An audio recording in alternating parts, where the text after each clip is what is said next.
वाले ऐसे हमारे भगवान शिव है, जिनकी महिमा का वर्णन वो चार मुख वाला ब्रह्मा वो भी नहीं कर सकता।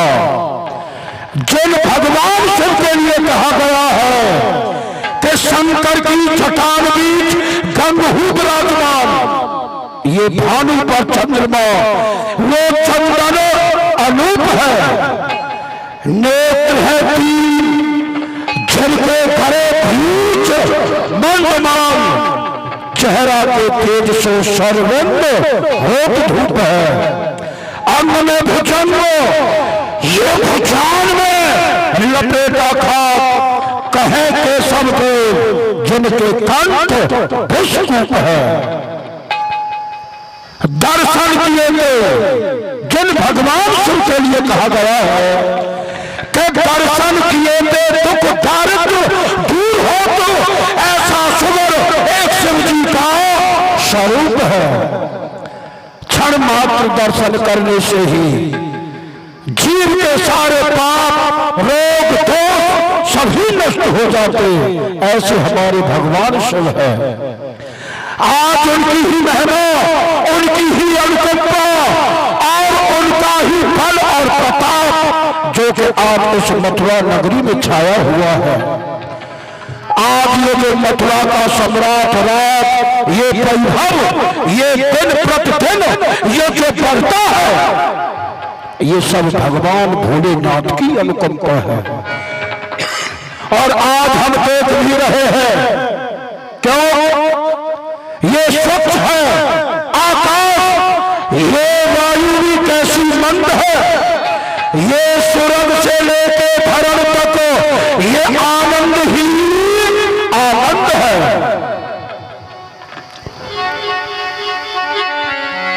ये मेरे भसे कांपते आकाश पृथ्वी मौन है, ये हमारे भसे कांपते आकाश ये पृथ्वी मौन है। अरे मैं हूं जगत का नारायण, ये भला मुझसे बढ़कर कौन है? इंद्र जगपालों की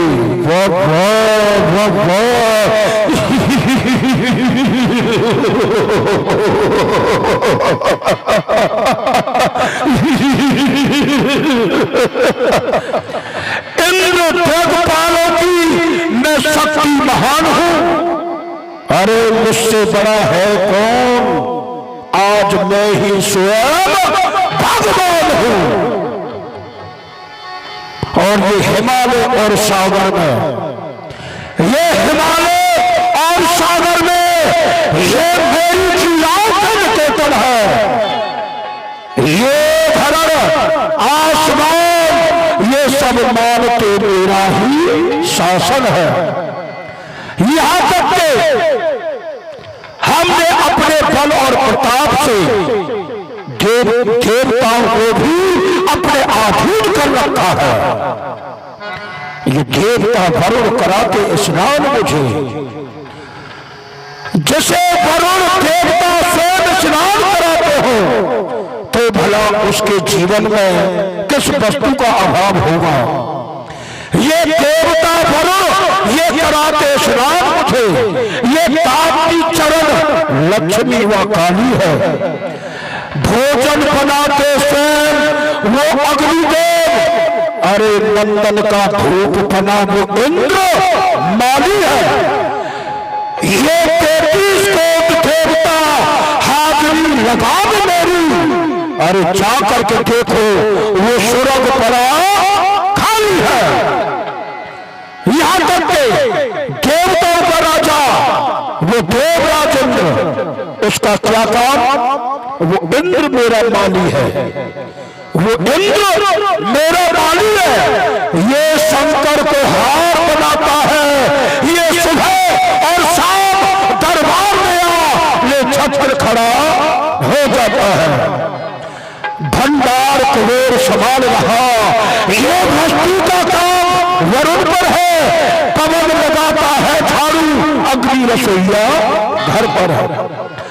अग्नि के सुंदर भोजन बनाते हैं और वो कमल हमारे इस राज्य में झाड़ू लगाता है और कुबेर उसने भंडार को संभाल रखा है। ये है घाट धड़ से गगन तक, ये रचना समस्त मुझी में है आज्ञाकारी सूर्य चंद्र समस्त प्रकाश मुझी में है। ये मेरी त्योरी के चढ़ने से ये लोग कांपने लगते हैं। इंद्र कुबेर वरुण ये सब मेरे घर पानी भरते हैं। तो भला हमारे जीवन में किस वस्तु का अभाव होगा। लेकिन बहादुरों, जैसे कि हमारी कल घोषणा हुई ये तो सभी को विदित हो ही चुका। उस देवी ने हम बात की है, सभी हाजिर है, लेकिन अभी दीवान जी नहीं आए हैं। विदूषक नहीं आया? जी महाराज। क्यों नहीं आया? ये सारी सभा समय से आकर उपस्थित हो जाती है। जाओ और शीघ्रता से बुलाओ। जो आज्ञा महाराज, अभी बुलाता हूँ। दीवान जी को बुला करके लाओ। दीवान जी, फाटक बंद कर दो। ओ दीवान जी, दीवान जी,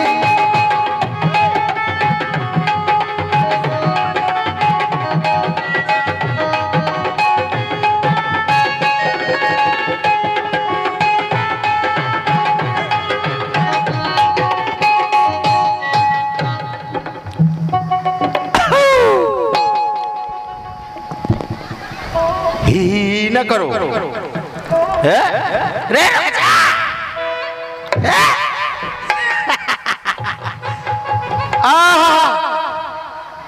जी बोलिए। आपको महाराज ने बुलाया है। रोज यही काम है आपके पास? आप रोज आते हैं बुलाने के लिए? अरे तो आप देरी से राज दरबार में पहुंचते हैं ना। अच्छा जब महाराज की सभा लग जाती है और आप अपने घर का काम करते रहते हैं, इसलिए महाराज हमको लेने के लिए आपको भेजते आप हैं। नहीं जानते हैं मेरे ऊपर कितना सर का भार है। अच्छा, सर में कितना भार है?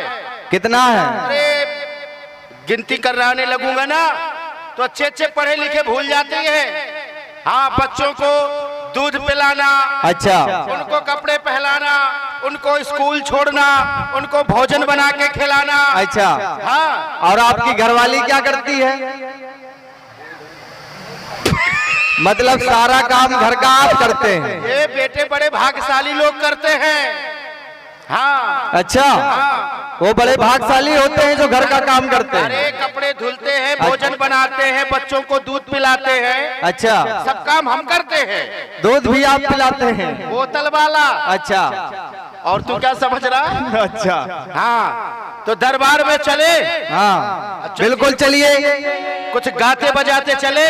हाँ कुछ गा लीजिए, कोई अच्छा सा गाना सुना दीजिए आज हमको। तो इसे धर दे हाथ। हाँ हाँ, सेट बन जाए। हेलो। आज हमने क्या देखा कि इस बलिया क्षेत्र में अच्छा, सब्जी मंडी में सब्जियां आपस में बातें कर रही थी। क्या बात कर रहे हैं दीवान जी? क्या बात कर रहे हैं? हमने सुना है। बताइए, सब्जियां कभी आपस में बात करती है? हमने तो कभी नहीं देखा ना सुना। आपने नहीं सुना? भैया आप लोगों ने सुना है? ए पर्वतीय की माई, आपके यहाँ सब्जियां बातें करती हैं? क्यों चाचा जी, सब्जियां बातें करती हैं? करे ये बताएंगे। ए माँ, सब्जियां बातें करती हैं? करे नहीं करती, हम बताते हैं कैसे करती हैं। कैसे करती हैं बताइए। अरे एक दिन लौकी मैया से, हाँ, अरे बोले कद्दू लाला। लौकी मैया एक दिन कद्दू लाला से बोल रही हैं। क्या बोल रही हैं? एक दिन लौकी मैया से, अरे बोले कद्दू लाला, अरे मूली क्यों गोरी, बैगन क्यों काला।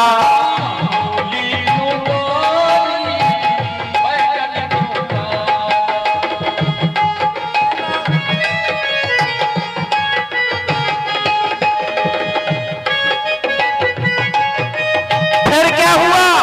फिर क्या हुआ दीवान जी?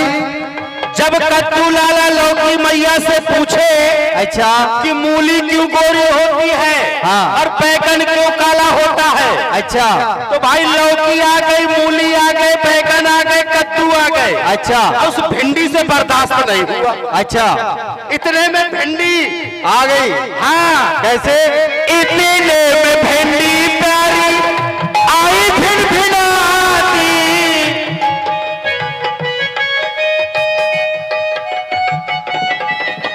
भिंडी को बर्दाश्त जब नहीं हुआ हाँ तो उसने जानते हो क्या कहा? क्या कहा? इतने में भिंडी प्यारी आई भिन भिनाती,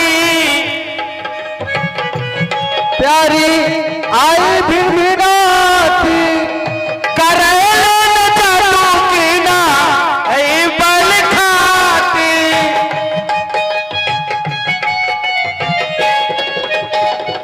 फिर क्या हुआ? फिर क्या हुआ? लाल है टमाटर मेरा हो, अच्छा टमाटर मेरा खट्टी सब्जी वाला इसीलिए काला।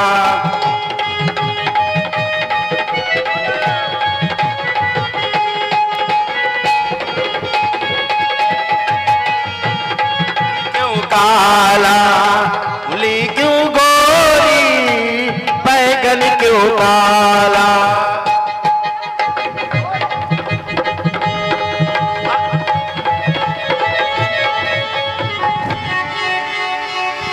श्री महाराज के जीवन की जय जयकार हो, हाजिर हो खिदमत में इंसाफ हो अनेक नाम, किस लिए थी इंतजारी क्या है मुझसे काम। महाराज जय शंकर की जय शिव। कहो बलू साहब, भाई दरबार में बड़ी देरी से आते हो। ये सारी सभा भवन में आकर के उपस्थित हो जाती है, लेकिन जिस समय हम सभा को विराम देते हैं उस समय सबसे पहले घर जाते हो, सबसे पीछे आते हो। आखिर देरी से आने का कारण क्या है, ये जरा हमें बताओ। महाराज आज हमारे साथ बहुत बड़ी घटना घट गई है। आज भी घटना हो गई? हाँ, आज क्या घटना हुई है? आज हमारी मेहरारू से, हमारी पत्नी से, श्रीमती से झगड़ा हो गया है। अरे हाँ। क्यों, किस बात पर झगड़ा हुआ? इस बात में झगड़ा हुआ है कि हम तो चले आते हैं दरबार में, हमारी श्रीमती जी घर रहती है घर में अकेले, और जब वो घर में अकेले रहती हैं तो हमारे यहाँ नात रिश्तेदारों की आने जाने की लाइन लगी रहती है। क्यों? भाई रिश्तेदार हैं, अच्छा, मिलने जुलने आते रहते हैं। और उसने हमसे कहा कि आप जब दरबार में चले जाते हैं यहाँ रिश्तेदार लोग आते रहते हैं और घर में घी नहीं है। हमने कहा अच्छा तो क्या करना पड़ेगा? बोले आप बाजार जाइए और 1 किलो शुद्ध भूरी भैंस का घी लेकर के आइए। हमने डिब्बा को उठाया और चले गए चौराहे में सेठ जी के दुकान में, और डेयरी में हमने डिब्बा को पकड़ा दिया सेठ जी को, और चले जी को पकड़ा दिया। औरतों में महाराज एक आदत होती है, क्या होती है? खाने वाली चीज को लाओगे तो सूंघेंगी, ये कैसा है। पहनने ओढ़ने वाली चीज को लाओगे तो उल्टा पलटा करके देखेंगी। कितनी अच्छी चीज ले आओ लेकिन उनको तुम्हारा लाया हुआ पसंद नहीं आएगा। हाँ, जब तक स्वयं मार्केट नहीं कर लेंगी। हमने उनको घी दिया, उन्होंने घी का ढक्कन खोल करके अपनी नाक मंडी में लगाया। इतने में तो महाराज जैसे वो घी को सूंघा उतने में तो आग बबूला, ज्वाला देवी सवार। जानते हो कैसे? क्यों? वो कह रही है ये घी नहीं है, ये डालडा है। और तुम क्या लाए थे? हम लाए थे घी शुद्ध। अच्छा। और इसी बात पर हो गया घरवाली से युद्ध। महाराज हमारा युद्ध हो गया। इतने में हमको गुस्सा आया, हमने संभाला डंडा, और महाराज वो बना रही थी भोजन, उसके हाथ में था बेलन। जैसे हमको गुस्सा आया हमने संभाला डंडा, इतने में तो 2 बेलन पड़े कमर पर, डंडा हो गया ठंडा। हाँ, इतने में तो झटा हमको महाराज बड़ा शर्म आया। कि अब घरवाली से मार खा करके जीवित नहीं रहेंगे। जब घरवाली ने तुमको मारा तुम पिटते रहे, कुछ नहीं बोला? ये बड़े भाग्यशाली लोग पिटते हैं। हाँ, कोई बताता नहीं है, नहीं चाहे एक ही थप्पड़ पाया हो, भविष्य में पाया फिर क्या हुआ? नहीं पाया होगा तो हंसी मजाक में पाया होगा। अरे क्या पाया होगा? अरे वही थप्पड़। अच्छा, तो हमको आया गुस्सा, हमको यानी शर्म आ गई कि अब घरवाली के हाथों से पिट करके अब जीवित नहीं रहेंगे। तो महाराज हमने गए बाजार, जहर लेके पुड़िया लेकर के आ गए। अच्छा, जहर, हाँ जहर, हाँ, जहर लेकर के आ गए कि अब इस जहर को खा करके अब हम मर जाएंगे। तो महाराज जानते हैं क्या हुआ? हम ला करके जहर पीसा और फंकी मार ली, करेक्टर की तैयारी। हम नहीं मरे यार, वो संख्या निकला नकली।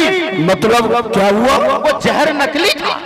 वो जहर पीने के बाद ही तुम नहीं मरे? नहीं मरे। क्यों?